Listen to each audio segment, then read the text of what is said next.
गथ'आ matric pass जानायनि उनावहाय बिमा बिफाखौ बुंबाय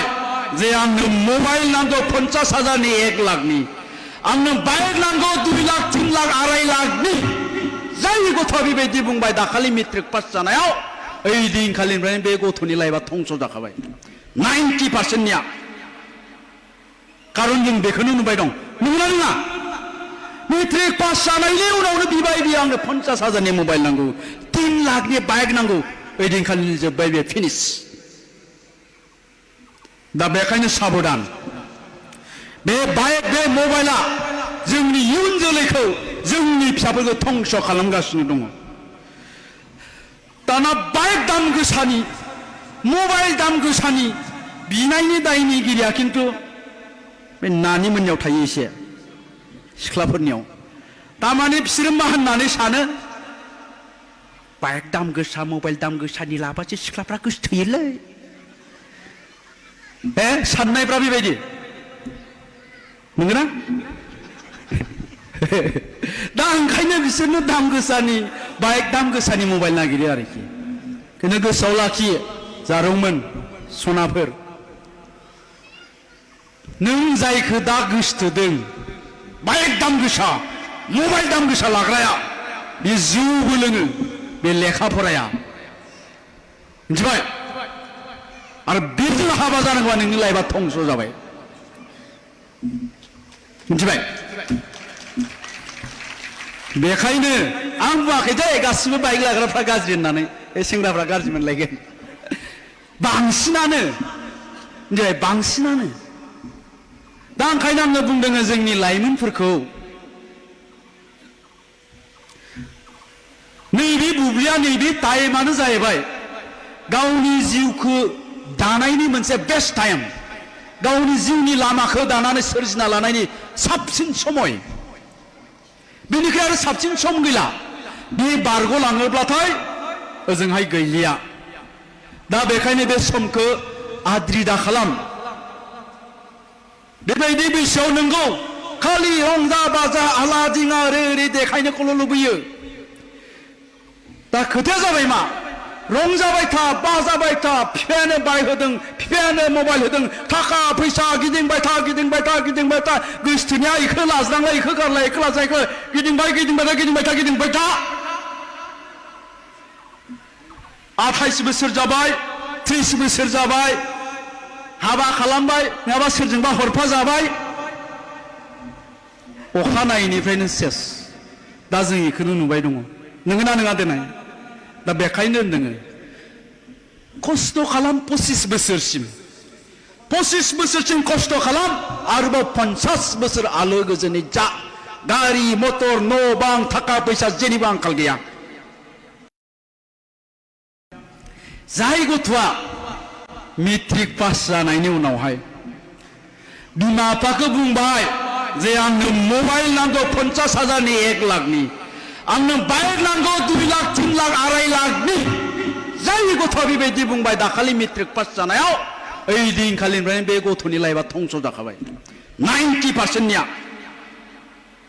कारन जों बेखौनो नुबाय दं नंगौना नङा मेट्रिक पास जानायनि उनावनो बिबाय बियो आंनो 50,000नि मबाइल नांगौ 3 लाखनि बाइक नांगौ ओइ दिनखालि जोब्बाय बे फिनिश दा बेखायनो साबधान बे बाइक बे मबाइला जोंनि इयुन जोलैखौ जोंनि फिसाफोरखौ धंस खालामगासिनो दङ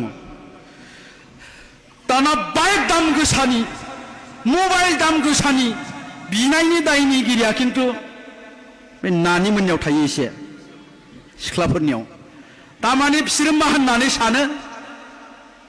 बाइक दाम गोसा मबाइल दाम गोसानि लाबासो सिख्लाफ्रा गोसोथोयोलै साननायफ्रा बेबायदि नंगौना दा ओंखायनो बिसोरनो दाम गोसानि बाइक दाम गोसानि मबाइल नागिरो आरोखि खिन्थु गोसोआव लाखि जारौमोन सनाफोर नों जायखौ दा गोसोथोदों बाइक दाम गोसा मबाइल दाम गोसा लाग्राया बे जौबो लोङो बे लेखा फराया मिथिबाय आरो बेजों हाबा जानांगौबा नोंनि लाइफआ धंस जाबाय मिथिबाय बेखायनो आं बुङाखै दे गासिबो बाइक लाग्राफ्रा गाज्रि होननानै सेंग्राफ्रा गाज्रि मोनलायगोन बांसिनानो दा ओंखायनो आङो बुंदों जोंनि लाइमोनफोरखौ नैबे बुब्लिया नैबे टाइमानो जाहैबाय गावनि जिउखौ दानायनि मोनसे बेस्ट टाइम गावनि जिउनि लामाखौ दानानै सोरजिना लानायनि साबसिन समय बेनिखाय आरो साबसिन सम गैला बे बारग'लाङोब्लाथाय ओजोंहाय गैलिया दा बेखायनो बे समखौ आद्रि दा खालाम बेबायदि बैसोआव नोंगौ खालि रंजा बाजा आला दिङा ओरै देखायनोखौल' लुबैयो दा खोथाया जाबाय मा रंजाबाय था बाजाबाय था बिफायानो बाइक होदों बिफायानो मबाइल होदों थाखा फैसा गिदिंबाय था गोसोथोनाया इखौ लाज्रांलाय इखौ गारलाय इखौ लाज्रां इखौ गिदिंबाय था 28 बोसोर जाबाय 30 बोसोर जाबाय हाबा खालामबाय नङाबा सोरजोंबा हरफा जाबाय अखानायैनिफ्रायनो सेस दा जों इखौनो नुबाय दङ नोंगोना नङा देनाय दा बेखायनो होनदों खस्थ' खालाम 25 बोसोरसिम खस्थ' खालाम आरोबाव 50 बोसोर आलो गोजोनै जा गारि मटर न' बां थाखा फैसा जेनिबो आंखाल गैया जाय गथ'आ मेट्रिक पास जानायनि उनावहाय बिमा बिफाखौ बुंबाय